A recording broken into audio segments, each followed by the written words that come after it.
Now I'm going to continue going for the rest of the ceiling, but you know, when I get done with it, then I'm going to come back. I've got a 1-inch putty knife.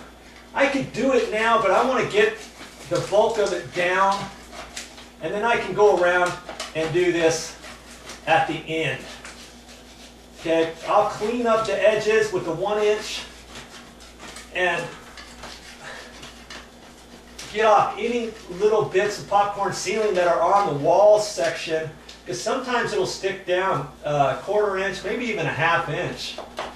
That's why I held the tape down for far enough. Okay, once you get it that far, you can kind of scrape on it.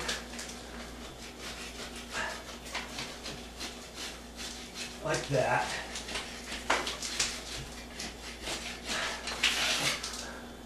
I just don't want to do all that now because I'm already hot and sweaty and it's muggy up there. And see, I can do that after this starts drying. I can finish up and do that as I'm resting or something, you know. Okay, so I'm going to just do one more section. I'm going to figure out where I need to go next with my ladder strategically. Move around the room as you go.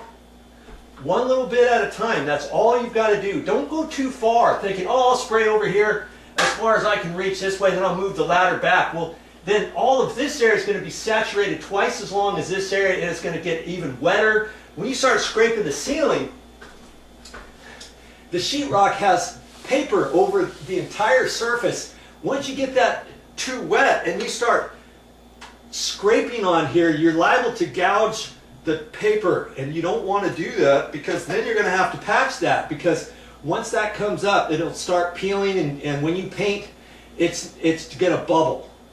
Okay, the paper is going to bubble. That's just what happens. That's why you only want to do a little bit at a time. Even if you got a helper, one little bit at a time, one little bit at a time. And you know, before you know it, you get into a little routine, get some music on, and all of a sudden, you'll be done.